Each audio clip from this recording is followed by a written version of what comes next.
T'es-tu déjà senti comme si quelqu'un ne te cherchait que lorsqu'il avait besoin de quelque chose? Si c'est le cas, il est possible que cette personne abuse de ton temps, de ton énergie ou de tes émotions. Souvent, lorsque tu es en relation avec quelqu'un qui se sert de toi comme un outil, au début, les choses peuvent sembler normales, voire parfaites.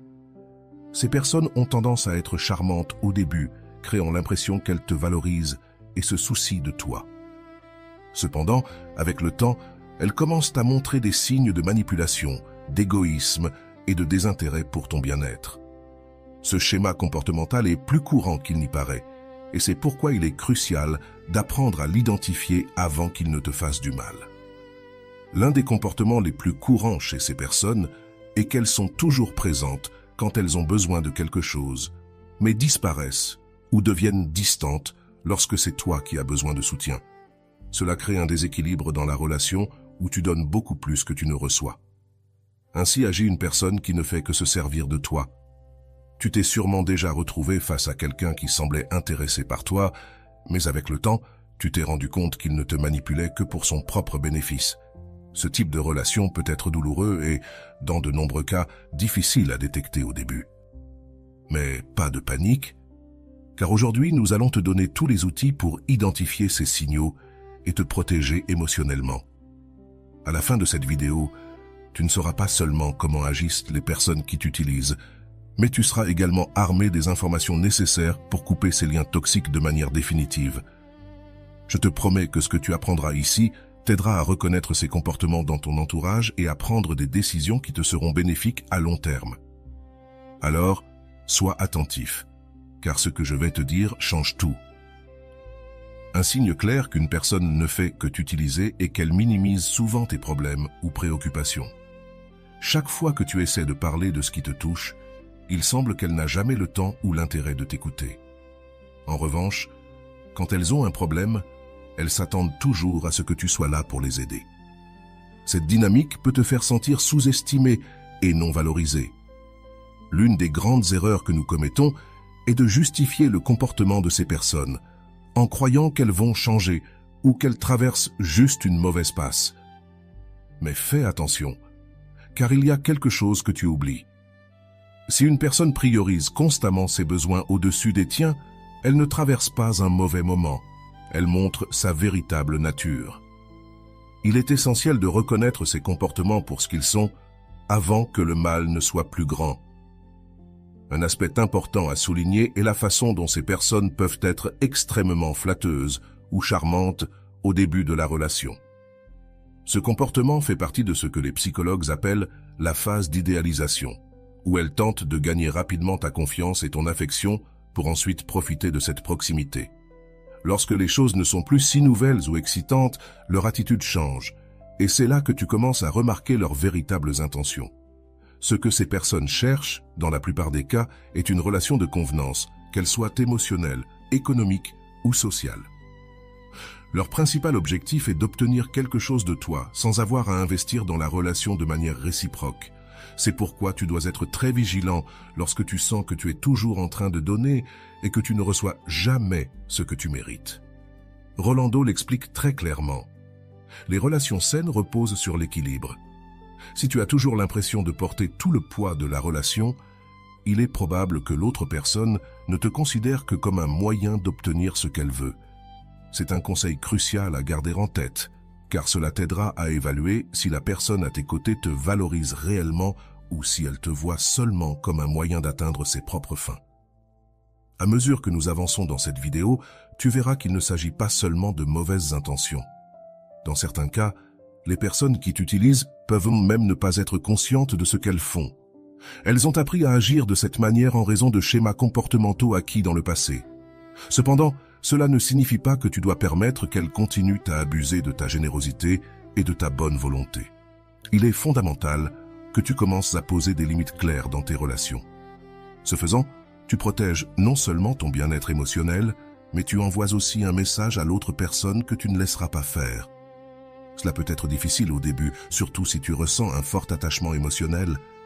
Mais souviens-toi que ta paix mentale et ton bonheur doivent être ta priorité. Sigmund Freud, le père de la psychanalyse, a parlé de l'importance du ça, du moi et du surmoi dans les relations entre les personnes qui ont tendance à utiliser les autres, en fonction de leurs désirs, sont souvent dominées par le ça. Le surmoi, ou la conscience morale, est en second plan. Cela signifie qu'elles agissent selon leurs désirs et besoins immédiats, sans considérer comment leurs actions affectent les autres.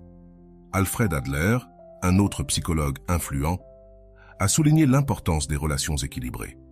Pour lui, une relation saine est celle où les deux membres grandissent et se développent ensemble. Si tu remarques que ta croissance personnelle est freinée par une relation où tu es le seul à donner et jamais à recevoir, il est temps de réévaluer si cette personne mérite de rester dans ta vie. Rappelle-toi, tu as le contrôle sur qui entre et demeure dans ta vie. Cette vidéo ne te donnera pas seulement les outils pour identifier quand une personne t'utilise, mais elle t'apprendra aussi comment agir et te libérer de ces relations toxiques. Pour mieux comprendre comment agit une personne qui ne te considère que comme un moyen, il est nécessaire d'analyser ce comportement d'un point de vue psychologique. Sigmund Freud, le père du psychanalyse, croyait que nos actions sont profondément influencées par le ça, le moi et le surmoi. Le ça représente nos désirs les plus primitifs, tandis que le surmoi agit comme notre conscience morale. Chez les personnes qui ont tendance à utiliser les autres, le ça est souvent dominant. Elles cherchent à satisfaire leurs besoins et désirs immédiats, sans se soucier de l'impact de leurs actions sur autrui. Cette absence de conscience et d'empathie est une caractéristique commune chez ceux qui utilisent les autres pour leurs propres bénéfices. Carl Jung, quant à lui, a introduit le concept de l'ombre, cette partie cachée de notre personnalité que nous réprimons souvent. Chez de nombreuses personnes agissant de manière manipulatrice ou intéressée, leur ombre est dominée par des désirs égoïstes et des schémas de comportement visant à satisfaire leurs besoins au détriment des autres. Selon Jung, intégrer cette ombre dans notre conscience est crucial pour atteindre un équilibre émotionnel. Cependant, dans le cas des personnes qui n'utilisent que les autres, cette ombre reste cachée, leur permettant de continuer à agir de manière égoïste sans ressentir de culpabilité. Rolando nous offre également une réflexion précieuse à ce sujet. Les personnes qui t'utilisent reconnaissent rarement leur propre comportement toxique. Dans leur esprit, elles cherchent simplement ce qu'elles veulent, sans tenir compte du coût émotionnel que cela a pour les autres. Cette citation nous rappelle que souvent, ceux qui nous exploitent ne sont pas nécessairement conscients du mal qu'ils causent, ce qui rend encore plus difficile la rupture de ces liens. Albert Bandura, célèbre pour sa théorie de l'apprentissage social, suggère que les gens apprennent des comportements en observant les autres. Pour ceux qui utilisent les autres, il est probable qu'ils aient grandi dans des environnements où ce type de comportement était la norme. Ils ont peut-être vu leurs parents ou des figures d'autorité agir de manière manipulatrice pour obtenir ce qu'ils voulaient. Bandura souligne que ce type de comportement est appris, mais qu'il peut aussi être désappris s'il est confronté de manière adéquate. Rolando met en lumière un autre point important sur ce sujet. Le problème n'est pas seulement que l'autre personne t'utilise, mais que, en ne mettant pas de limite, tu lui permets de continuer à le faire. C'est ici que la responsabilité personnelle entre en jeu. Bien que nous ne puissions pas contrôler le comportement des autres, nous pouvons contrôler notre réaction à celui-ci. Si nous permettons aux gens de nous utiliser, nous contribuons à perpétuer ce cycle d'abus émotionnels. Un autre aspect à considérer est la théorie des relations toxiques abordée par Erikson, un psychologue du développement. Erikson parlait des conflits que nous rencontrons tout au long de notre vie, et l'un de ces conflits clés est la capacité de former des relations intimes et authentiques. Les personnes qui n'utilisent que les autres ne développent pas de relations authentiques. Au lieu de cela, elles établissent des connexions superficielles basées sur la commodité. Pour Erikson, ces relations ne permettent pas le développement personnel ni la véritable intimité. Carl Rogers, un autre psychologue influent, a introduit le concept de l'acceptation inconditionnelle. Selon Rogers, les relations saines reposent sur la capacité d'accepter l'autre personne telle qu'elle est, sans attente ni manipulation. En revanche, les personnes qui t'utilisent conditionnent souvent leur affection ou leur attention à ce qu'elles peuvent obtenir de toi. Cela crée un déséquilibre dans la relation où une partie donne toujours et l'autre ne prend que. Freud a également parlé du narcissisme un trait commun chez les personnes qui utilisent les autres. Le narcissisme implique une auto-obsession, où l'individu est tellement centré sur ses propres désirs et besoins qu'il ne peut voir au-delà de lui-même. Ces personnes peuvent sembler charmantes au début, mais avec le temps, elles révèlent leur véritable nature, où elles ne te voient que comme un outil pour satisfaire leurs besoins. Harbach, le fondateur de la thérapie cognitive, souligne que la pensée dysfonctionnelle joue également un rôle dans ces dynamiques. Les personnes qui utilisent les autres justifient souvent leur comportement par des distorsions cognitives. Par exemple, elles peuvent se convaincre qu'elles ont le droit à ce qu'elles font ou minimiser les dégâts qu'elles causent aux autres. Beu souligne l'importance d'identifier et de corriger ces schémas de pensée pour éviter de tomber dans ces pièges. L'un des plus grands problèmes auxquels sont confrontées les personnes utilisées est la difficulté à poser des limites. Rolando l'exprime clairement. Si tu ne mets pas de limites, quelqu'un d'autre décidera pour toi où commencent et se terminent tes responsabilités. Cela signifie qu'il est essentiel d'apprendre à dire non et à reconnaître quand une relation devient toxique. Daniel Goleman, expert en intelligence émotionnelle, souligne que les personnes qui utilisent manquent souvent d'empathie. L'empathie est la capacité de se mettre à la place de l'autre, de comprendre ses émotions et ses expériences. Les personnes manipulatrices ont généralement un déficit dans ce domaine, ce qui leur permet d'agir de manière égoïste sans tenir compte de l'impact qu'elles ont sur les autres. Goleman suggère également qu'il est essentiel de développer sa propre intelligence émotionnelle pour reconnaître ses schémas et agir en conséquence. Les dynamiques de pouvoir sont un autre facteur clé.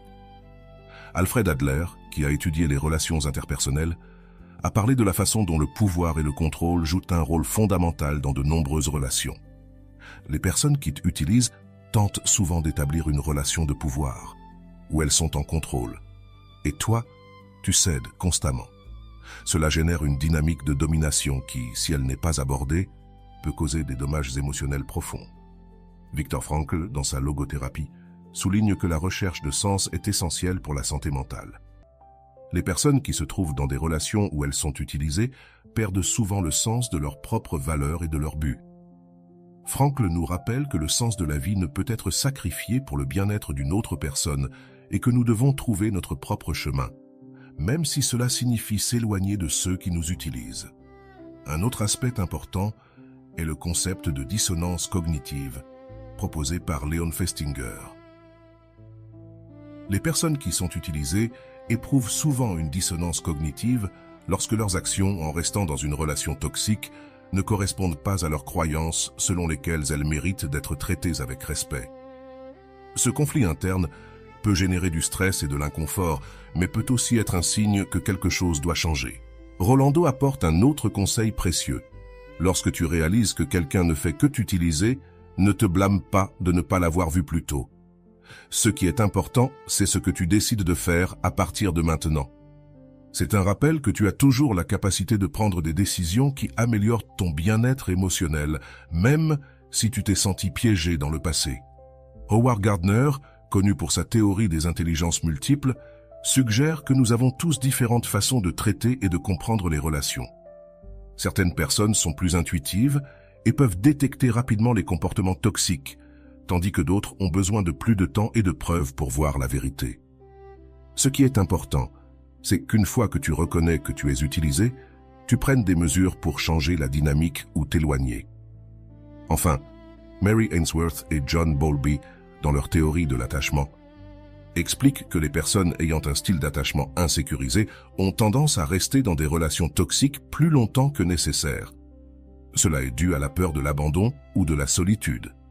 Cependant, la solution ne réside pas dans le fait de s'accrocher à une relation qui te fait du mal, mais plutôt dans l'apprentissage de la confiance en soi et de sa capacité à être bien sans cette personne. Jusqu'à présent, nous avons parlé de la manière dont agissent les personnes qui t'utilisent et des effets psychologiques que cela peut avoir sur toi.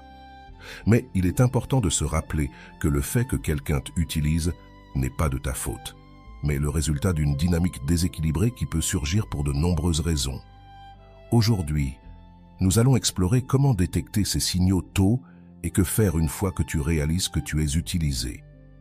Les outils que nous te fournirons t'aideront non seulement à te protéger, mais aussi à guérir et à sortir plus fort de ces situations. L'un des signes les plus clairs que quelqu'un te utilise est le manque de réciprocité dans une relation saine. Les deux parties donnent et reçoivent de manière équitable. Cependant, quand une personne ne te considère que comme un outil, les choses ne sont pas équitables. C'est toujours toi qui fais des sacrifices, que ce soit émotionnellement, physiquement ou financièrement, tandis que l'autre personne semble toujours en tirer des bénéfices sans rien donner en retour. Ce type de relation crée une charge émotionnelle qui peut devenir insoutenable si elle n'est pas corrigée à temps. Le Bygske, l'un des plus grands psychologues du développement, a parlé de l'importance des interactions sociales pour la croissance personnelle. Dans sa théorie du développement cognitif, il a souligné que les relations doivent être mutuellement bénéfiques pour que les deux parties grandissent et se développent. Quand une personne te utilise, il n'y a pas de croissance, seulement du stagnement. Cela s'explique par le fait que la relation n'est pas fondée sur une base de respect et de soutien mutuel, mais sur un déséquilibre de pouvoir. Carl Rogers a également souligné l'importance de la considération positive inconditionnelle dans les relations. Selon Rogers, l'amour et le respect dans une relation doivent être inconditionnels, c'est-à-dire ne pas dépendre de ce que l'autre personne peut offrir en retour. Cependant, quand quelqu'un t'utilise, son affection et son attention sont conditionnées par ce qu'il peut obtenir de toi.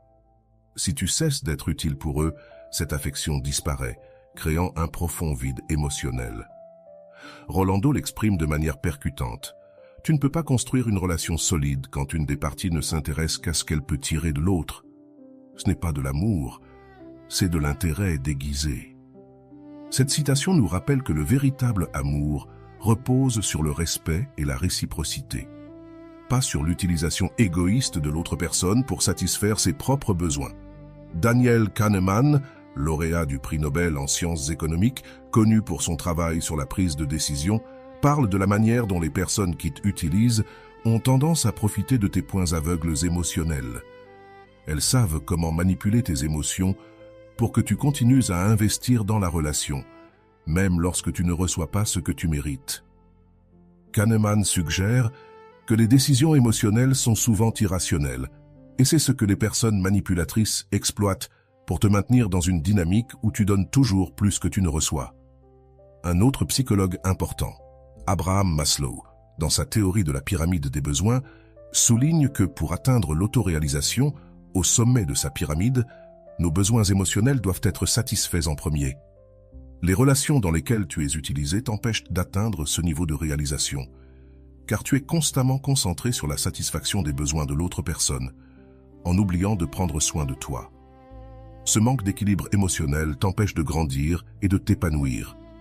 Elizabeth Loftus, psychologue cognitive, a démontré comment la mémoire et les expériences passées peuvent influencer nos décisions présentes.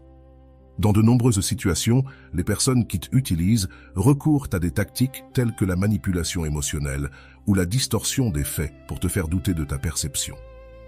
Elles te font sentir que tu exagères ou que tu es le problème, alors qu'en réalité, elles sont en train de déformer la réalité pour éviter de prendre leurs responsabilités.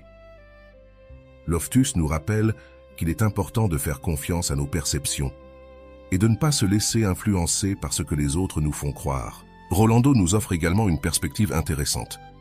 L'une des choses les plus difficiles est d'accepter qu'une personne que nous aimons ne fait que nous utiliser, mais la vérité est que tu ne peux pas obliger quelqu'un à te valoriser comme tu le mérites. Cette décision leur appartient, et s'ils ne le font pas, ton devoir est de t'éloigner. Cette phrase est un appel à reconnaître quand une relation a atteint ses limites et qu'il n'est pas sain de continuer à y investir.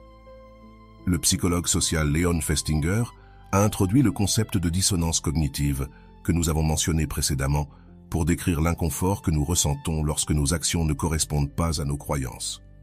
Dans le contexte d'une relation où tu es utilisé, tu peux ressentir une dissonance cognitive en justifiant le mauvais comportement de l'autre personne. Souvent, tu essaies de te convaincre que les choses s'amélioreront ou que l'autre personne changera. Mais la réalité est que ce malaise interne est un signe que quelque chose ne va pas. Martin Seligman, connu pour son travail en psychologie positive, a parlé de l'impuissance acquise, un phénomène où, après avoir été dans des situations d'abus ou de manipulation pendant une période prolongée, les personnes commencent à croire qu'elles n'ont aucun contrôle sur leur vie ou leurs décisions. Les personnes qui sont utilisées dans des relations toxiques peuvent développer ce type d'impuissance, croyant qu'il n'y a pas de sortie possible ou qu'elles ne méritent rien de mieux. Seligman nous rappelle que nous avons tous le pouvoir de changer notre situation et de sortir de ces dynamiques nuisibles. Goicoechea souligne également quelque chose de clé dans ce processus de récupération. Le premier pas pour se libérer d'une relation où l'on est utilisé est de reconnaître sa propre valeur. Une fois que vous comprenez ce que vous valez, il sera beaucoup plus facile de vous éloigner de ceux qui ne vous apprécient pas.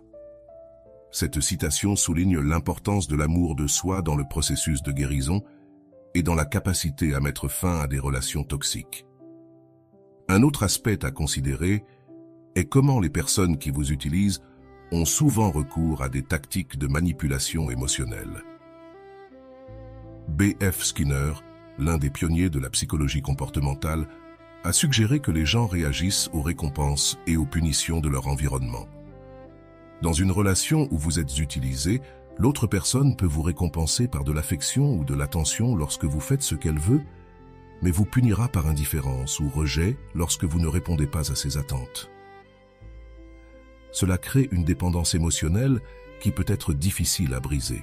Aaron Beck, père de la thérapie cognitive, nous rappelle que nos croyances et nos pensées jouent un rôle crucial dans la façon dont nous expérimentons le monde. Si vous pensez que vous méritez d'être traité de manière méprisante ou manipulatrice, il est probable que vous continuiez à attirer des personnes qui vous traitent ainsi. Beck suggère que structurer vos pensées et changer la façon dont vous vous voyez est essentiel pour attirer des relations plus saines et équilibrées. L'une des manières les plus puissantes de sortir d'une relation où vous êtes utilisé est d'établir des limites claires. Noam Chomsky, bien qu'il soit plus connu pour son travail en linguistique, a également parlé du pouvoir des mots et de la façon dont nos actions et nos limites communiquent notre valeur aux autres. Si vous ne mettez pas de limites, les gens continueront à essayer de profiter de vous. En établissant ces limites, vous envoyez un message clair indiquant que vous ne permettez pas qu'on vous utilise. En fin de compte, tout se résume à une question de respect. Les personnes qui vous utilisent ne vous respectent pas en tant que personne, mais ne voient que ce qu'elles peuvent obtenir de vous. Viktor Frankl, dans sa logothérapie, nous rappelle que le sens de la vie se trouve dans la liberté de choisir comment répondre à nos circonstances. Si vous vous trouvez dans une relation où vous n'êtes pas respecté, votre liberté réside dans votre capacité à vous éloigner et à trouver un environnement où vous êtes valorisé pour qui vous êtes réellement. Rolando conclut avec une réflexion importante. L'amour de soi est la clé pour se libérer de toute relation toxique. Lorsque vous vous aimez suffisamment, vous ne permettrez jamais à quelqu'un d'autre de vous utiliser ou de vous faire sentir moins que ce que vous valez. Ce message est le cœur de ce que nous essayons de transmettre ici.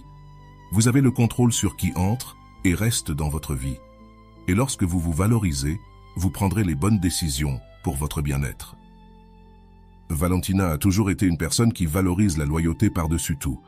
Depuis petite, on lui a enseigné qu'une bonne amie est toujours là, prête à tout donner pour les autres. Elle a ainsi vécu une grande partie de sa vie en croyant que la véritable force d'une relation résidait dans sa capacité à se sacrifier pour ceux qu'elle aimait. Cependant, cette croyance l'amènerait à une situation émotionnelle dont elle aurait beaucoup de mal à sortir. Tout a commencé lorsqu'elle a rencontré Marcos, un collègue de travail qui était arrivé dans son bureau il y a à peine quelques mois. Marcos était le genre de personne qui irradiait de charisme. Dès le premier moment où elle l'a vu, Valentina s'est sentie attirée par sa confiance en lui et sa manière de parler. Il semblait toujours savoir quoi dire pour la faire sentir spéciale, et cette attention a fait qu'elle s'est ouverte rapidement à lui. Au début, les choses semblaient aller merveilleusement bien. Marcos était toujours prêt à écouter les problèmes de Valentina, il lui donnait des conseils, et lorsqu'elle avait le plus besoin de lui, il semblait être la personne idéale pour la soutenir. Ils passaient de longues heures à parler après le travail, et bientôt, ce qui avait commencé comme une simple amitié se transformait en quelque chose de plus. Valentina a commencé à ressentir une connexion spéciale avec Marcos, croyant qu'elle avait enfin trouvé quelqu'un qui la comprenait et la valorisait. Cependant, avec le temps, de petits signes ont commencé à apparaître que Valentina, aveuglée par son affection pour lui, ne voulait pas voir. Marcos ne semblait disponible que lorsqu'il avait besoin de quelque chose d'elle. Il lui demandait constamment des services, de l'aider avec son travail, de l'écouter lorsqu'il avait des problèmes avec d'autres collègues, ou même de lui prêter de l'argent quand il manquait d'argent.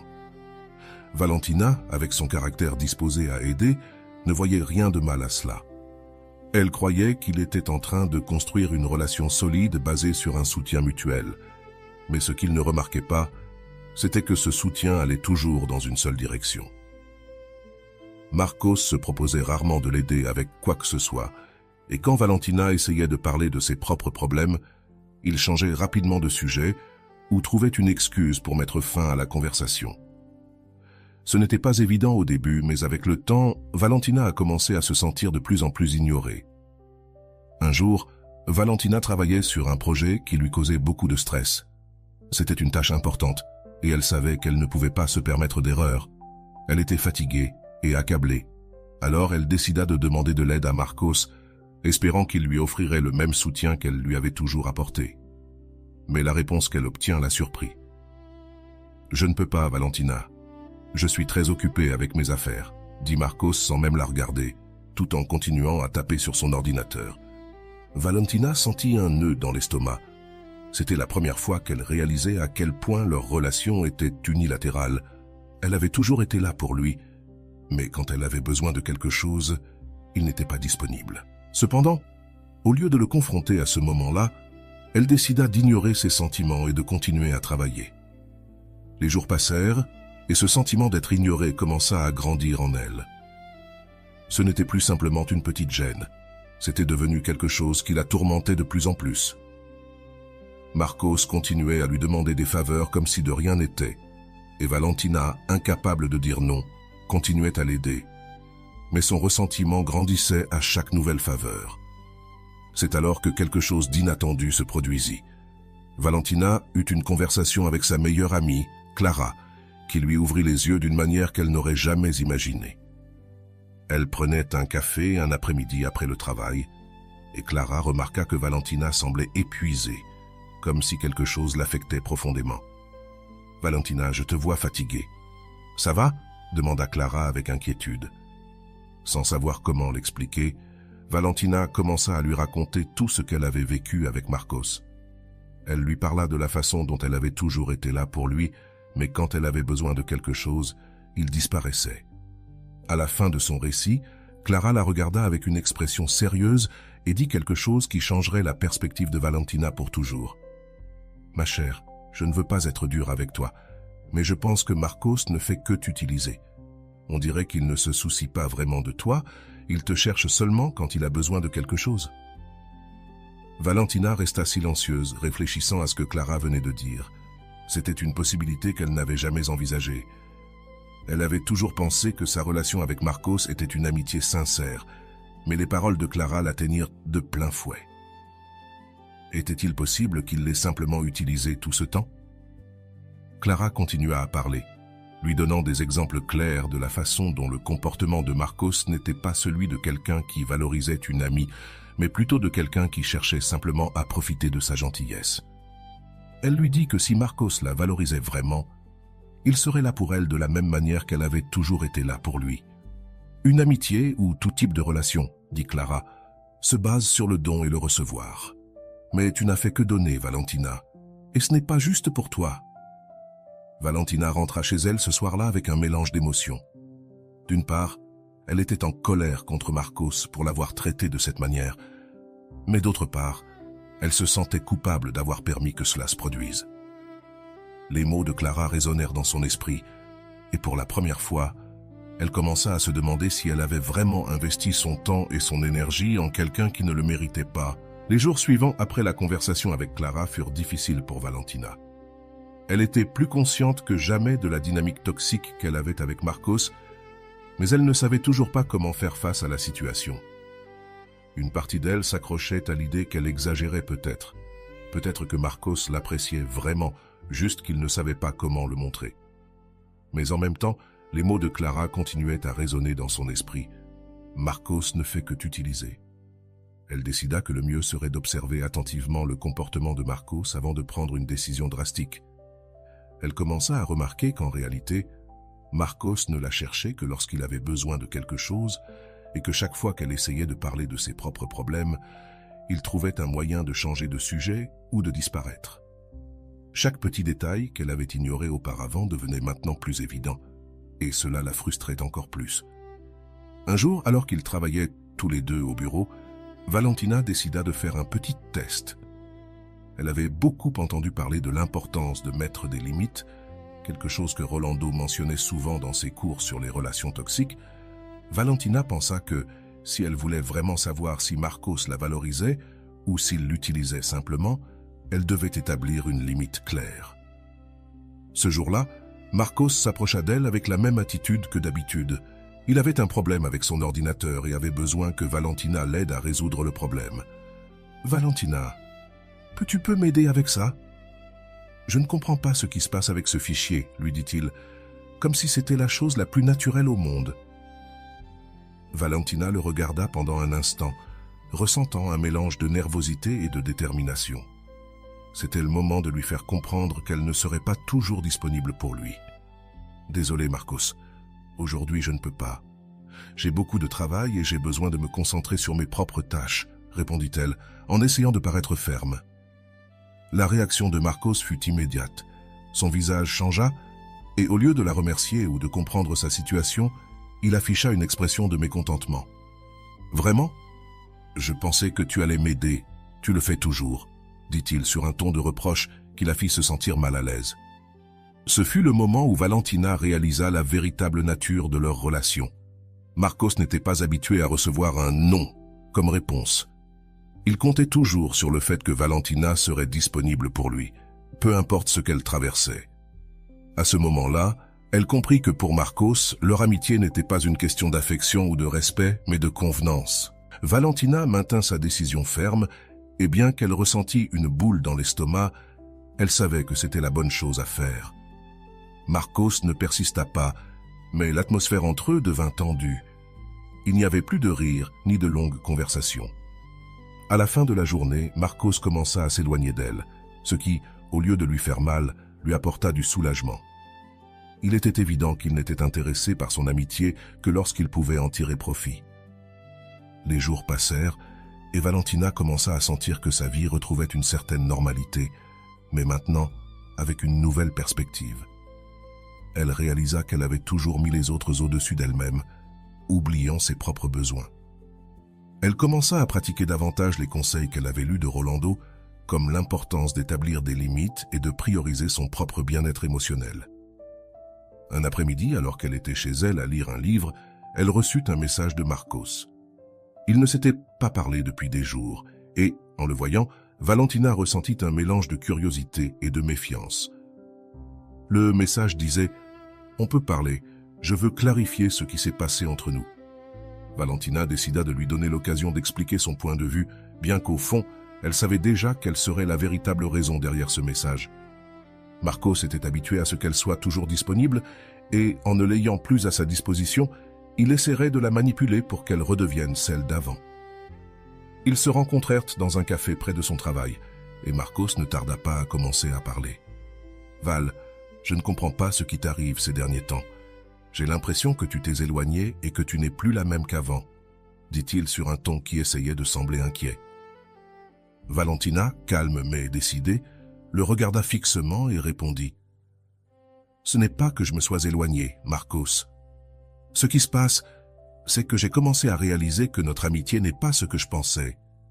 Je suis toujours là pour toi, mais quand j'ai besoin de quelque chose, tu n'es jamais là. Ce n'est pas une amitié et je ne veux pas continuer dans cette dynamique. » Marcos resta silencieux un moment, clairement surpris par la fermeté dans la voix de Valentina. Il n'était pas habitué à ce que quelqu'un lui dise ses vérités si directement. Après quelques secondes d'inconfort, il essaya de se justifier. « Ce n'est pas comme ça, Val. Tu sais que je t'apprécie, mais j'ai été occupé ces derniers temps. Je n'ai pas eu le temps pour quoi que ce soit. » Il commença à dire quelque chose d'autre, mais Valentina l'interrompit. « Tu as toujours une excuse, Marcos. Il ne s'agit pas d'être occupé. Il s'agit de prioriser, et clairement, je n'ai jamais été une priorité pour toi. Désolé, mais je ne veux plus être la personne que tu ne contactes que quand tu as besoin de quelque chose. » La conversation se termina peu après, et bien que cela fût difficile pour Valentina, elle ressentit une immense libération. Pour la première fois depuis longtemps, elle avait mis son bien-être au-dessus de celui des autres. Elle savait qu'il y aurait des conséquences et qu'elle perdrait probablement Marcos comme ami, mais elle était prête à l'accepter. Ce qui importait le plus, c'était qu'enfin, elle avait commencé à se valoriser elle-même. Après la conversation avec Marcos, Valentina rentra chez elle avec un sentiment doux amer. Bien qu'elle sache qu'elle avait fait ce qu'il fallait, il restait une partie d'elle qui éprouvait de la nostalgie pour les moments qu'ils avaient partagés. Après tout, Marcos avait été une part importante de sa vie pendant de nombreux mois, et rompre avec cette dynamique n'était pas facile. Cependant, chaque fois qu'elle pensait à la manière dont elle avait permis qu'il l'utilise, sa conviction se renforçait. Elle ne redeviendrait plus cette personne qui se sacrifiait pour les autres sans rien attendre en retour. Le lendemain, Valentina décida de faire quelque chose de différent. Au lieu d'attendre que les gens viennent à elle avec leurs problèmes, elle décida de se concentrer sur elle-même. Elle suivit le conseil de son amie Clara et commença à pratiquer l'amour de soi, un concept qui jusqu'alors lui avait semblé quelque peu abstrait. Elle acheta un livre sur l'importance d'établir des limites saines et commença à appliquer de petits changements dans sa vie quotidienne. Ce n'était pas quelque chose qui se produisait du jour au lendemain, mais peu à peu, elle commença à se sentir plus forte et plus sûre d'elle. Un après-midi, alors qu'elle était dans un cours de yoga, Valentina reçut une notification sur son téléphone. C'était un message de Clara. « Nous devons nous voir, j'ai quelque chose de très important à te dire. » Intriguée, Valentina accepta de rencontrer son amie après le cours. Elle ressentait de la curiosité pour ce que Clara avait à lui dire. Lorsqu'elles se rencontrèrent, Clara ne put contenir son émotion. « Val, tu ne sais pas à quel point je suis heureuse pour toi, » dit-elle en souriant. « Je me rends compte à quel point tu as changé au cours des derniers mois. Tu es une autre personne. » Valentina, surprise, répondit avec humilité. « Je ne sais pas si je suis une autre personne, mais oui, je me sens mieux. Je pense que j'ai enfin appris à me mettre moi-même en premier. » Clara acquiesça avec enthousiasme. « C'est ce que je voulais te dire. Je me souviens de comment tu étais avant, toujours préoccupée par les autres, en particulier par Marcos. Et maintenant, je te vois beaucoup plus calme, plus en paix avec toi-même. » Valentina réfléchit aux mots de son amie. Il était vrai qu'elle avait changé, même si elle ressentait encore quelques cicatrices de son expérience. Ses blessures l'avaient rendue plus forte. Elle apprit qu'il est important d'être aimable et généreux, mais qu'il est également essentiel de savoir quand s'éloigner des personnes qui ne vous valorisent pas. Une semaine plus tard, Valentina eut une rencontre inattendue. En marchant dans le parc, elle se trouva face à face avec Marcos. Il était avec un groupe d'amis et, bien qu'au premier abord elle ait pensé à l'éviter, elle décida qu'elle n'avait rien à craindre. Avec un sourire tranquille, elle s'approcha et le salua poliment. « Bonjour Marcos, comment as-tu été ?» dit-elle avec un calme qu'elle ne s'attendait même pas à avoir. Marcos la regarda un peu déconcerté par la sérénité de Valentina. Il ne s'attendait pas à la voir, et encore moins ainsi, si calme et sûr d'elle. « Bonjour Val, j'ai été bien, et toi ?» répondit-il essayant de garder sa posture. Valentina acquiesça et lui dit « Je vais mieux que jamais. J'ai travaillé sur moi-même, je prends mieux soin de moi. Ça a été un long processus, mais je suis contente du résultat. » Marcos, ressentant la distance émotionnelle qui s'était créée entre eux, ne sut que dire de plus. Il semblait vouloir reprendre la conversation, mais Valentina n'était plus intéressée à parler davantage. Elle se dit au revoir poliment et poursuivit sa promenade dans le parc, sentant qu'elle avait fermé un chapitre important de sa vie. Cette nuit-là, Valentina réfléchit à tout ce qui s'était passé. Elle pensa à la manière dont elle avait permis que Marcos l'utilise pendant si longtemps et à la façon dont elle avait enfin trouvé le courage de s'éloigner. Elle se rendit compte que, parfois, le processus d'apprendre à se valoriser soi-même peut être douloureux, mais que chaque pas en avant en vaut la peine. Elle se souvient d'une phrase de Rolando qui l'avait beaucoup inspirée durant son processus de guérison. « S'aimer soi-même n'est pas de l'égoïsme, c'est la base de toutes les relations saines. Si tu ne te valorises pas, tu ne peux pas attendre que les autres le fassent pour toi. » Cette citation avait été une sorte de mantra pour Valentina dans les moments les plus difficiles, lui rappelant que son bien-être était sa responsabilité et qu'elle méritait de s'entourer de personnes qui la valorisaient vraiment. Avec le temps, Valentina commença à attirer de nouvelles personnes dans sa vie, des personnes qui la respectaient et l'appréciaient pour qui elle était, et non pour ce qu'elle pouvait en obtenir. Elle se rendit compte qu'en posant des limites et en s'estimant, elle créait un espace pour des relations plus saines et authentiques. Elle ne ressentait plus le besoin de plaire à tout le monde ou d'être toujours disponible pour les autres. Elle avait appris que son temps et son énergie étaient précieux et qu'elle devait les investir dans des personnes qui méritaient vraiment d'être dans sa vie. Quelques mois plus tard, alors qu'elle parlait avec Clara, Valentina réalisa à quel point sa perspective avait changé. Ce qui avait été auparavant une source de douleur et de frustration était maintenant une leçon de vie qui l'avait renforcée. Clara, toujours sa confidente, lui rappela le chemin parcouru. « Je t'admire, Valentina. Ce n'est pas facile de s'éloigner de quelqu'un que tu aimes, même quand tu sais qu'il t'utilise, mais tu l'as fait. Et c'est ça qui t'a rendue plus forte, » dit Clara avec un sourire. Valentina sentit que son amie avait raison. Elle avait appris à identifier les signes d'une relation toxique et, surtout, elle avait appris à s'éloigner des personnes qui ne l'estimaient pas. Sa relation avec Marcos avait été une expérience douloureuse, mais elle lui avait aussi enseigné l'importance de poser des limites et de se prioriser. L'histoire de Valentina est un rappel que nous méritons tous d'être entourés de personnes qui nous estiment et nous respectent. Les personnes qui vous utilisent ne sont pas nécessairement mal intentionnées, mais cela ne signifie pas que vous devez leur permettre de tirer profit de vous. Poser des limites et pratiquer l'amour de soi est essentiel pour avoir des relations saines et équilibrées. Au final, Valentina comprit que son plus grand acte d'amour était envers elle-même, et cet amour-propre lui permit de grandir, de guérir et de construire une vie où son bien-être émotionnel était une priorité. Elle ne permettait plus à personne de l'utiliser, car elle avait appris à s'estimer d'une manière qu'elle n'avait jamais imaginée auparavant. Maintenant que nous avons parcouru l'histoire de Valentina, il est temps de faire une réflexion plus approfondie sur chacun des événements qui l'ont amenée à changer sa vie, et finalement, à se libérer d'une relation où elle était utilisée. Cette analyse nous permet non seulement de mieux comprendre son processus, mais elle peut également vous aider à identifier des schémas similaires dans vos propres relations et à apprendre comment les affronter. Le premier point clé dans l'histoire de Valentina fut sa décision de poser une limite. C'était la première fois qu'elle disait non à Marcos lorsqu'il lui demanda de l'aide avec le dossier de son travail.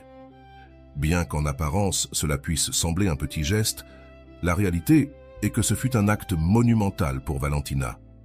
Dire non quand elle avait toujours dit oui fut un changement qui commença à rompre la dynamique toxique qui avait dominé sa relation avec Marcos. C'est un exemple clair de la façon dont le premier pas vers le changement peut sembler insignifiant mais avoir un impact profond. L'acte d'établir une limite est quelque chose que beaucoup de personnes craignent, car elles redoutent la réaction de l'autre ou pensent qu'en le faisant, elles perdront la relation. Cependant, comme le dit bien Rolando, dire non est un acte d'amour de soi. Vous ne rejetez pas l'autre personne, mais vous vous protégez vous-même. Cette phrase résume parfaitement ce que Valentina fit. En posant sa limite, elle envoyait un message clair que son temps et son énergie étaient également précieux et qu'elle ne permettrait à personne de les utiliser sans réciprocité. Un autre aspect clé fut le rôle que joua Clara, l'amie de Valentina, dans son éveil émotionnel. Cette conversation fut un moment décisif, car Clara lui donna non seulement une perspective extérieure, mais lui apporta aussi le soutien émotionnel dont elle avait besoin pour faire face à la situation. Ici, nous pouvons voir le pouvoir du soutien social. Selon les recherches de psychologues comme Carl Rogers, la validation et le soutien des personnes proches sont essentiels pour le développement personnel et la prise de décisions difficiles. Valentina était piégée dans une relation où elle se sentait utilisée, et c'est grâce à Clara qu'elle put voir clairement ce qui se passait réellement. L'importance d'un soutien externe ne doit pas être sous-estimée. Lorsque nous sommes immergés dans des relations toxiques, nous ne pouvons souvent pas voir la réalité par nous-mêmes. Nous avons besoin de quelqu'un pour nous aider à ouvrir les yeux, quelqu'un qui, depuis une position neutre, peut nous montrer ce que nous ne sommes pas capables de voir. Clara agissait comme ce miroir pour Valentina, et ce fut un moment fondamental dans son processus de changement.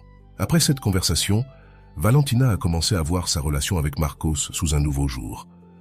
Elle a commencé à remarquer tous les petits détails qu'elle avait ignorés, comme le fait que Marcos ne la recherchait que lorsqu'il avait besoin de quelque chose, qu'il évitait de parler des problèmes de Valentina et que, de manière générale, la relation était complètement déséquilibrée.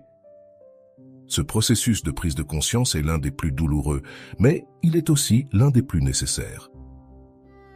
Souvent, le premier pas pour sortir d'une relation toxique est simplement d'être conscient de ce qui se passe réellement.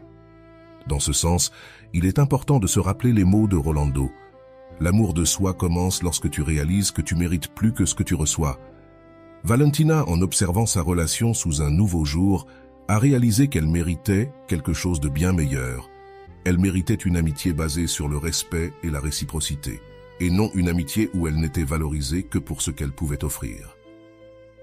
La confrontation avec Marcos a été un autre moment crucial. C'était le point de non-retour. Le moment où Valentina a décidé de faire face à la réalité de sa relation. En lui parlant et en lui disant ce qu'elle ressentait, Valentina n'était pas seulement honnête avec lui, mais aussi avec elle-même. Elle a décidé qu'elle n'était plus disposée à se laisser utiliser. Et même si cela a été un moment douloureux, cela a aussi été libérateur. Le refus de Marcos d'assumer la responsabilité de ses actions n'a pas été une surprise. De nombreuses personnes qui utilisent les autres ne reconnaissent que très rarement leur comportement toxique. Au lieu d'admettre qu'elles ont manipulé ou profité de la situation, elles cherchent souvent à se justifier ou à blâmer l'autre personne. C'est ce qui s'est passé avec Marcos, qui a essayé de minimiser les sentiments de Valentina et de justifier son comportement avec des excuses. Cependant, Valentina était déjà à un stade où elle n'accepterait pas ces excuses. C'est ici que nous pouvons voir l'importance d'avoir une base solide d'amour de soi.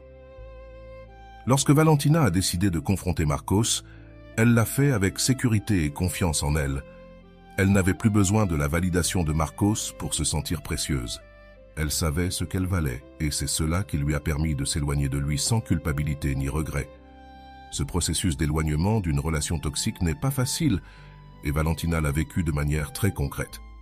Souvent, lorsque nous sommes dans des relations où nous sommes utilisés, nous pouvons ressentir la peur de rester seuls ou de perdre quelque chose d'important. Cependant, comme le montre l'histoire de Valentina, parfois ce que nous perdons en nous éloignant est bien moins précieux que ce que nous gagnons. Notre paix intérieure, notre estime de soi et notre liberté émotionnelle. Un autre aspect important de cette histoire est comment Valentina a appris à attirer de nouvelles personnes dans sa vie. Après avoir rompu avec Marcos, elle a commencé à s'entourer de personnes qui l'appréciaient pour qui elle était, et non pour ce qu'elle pouvait obtenir d'elle.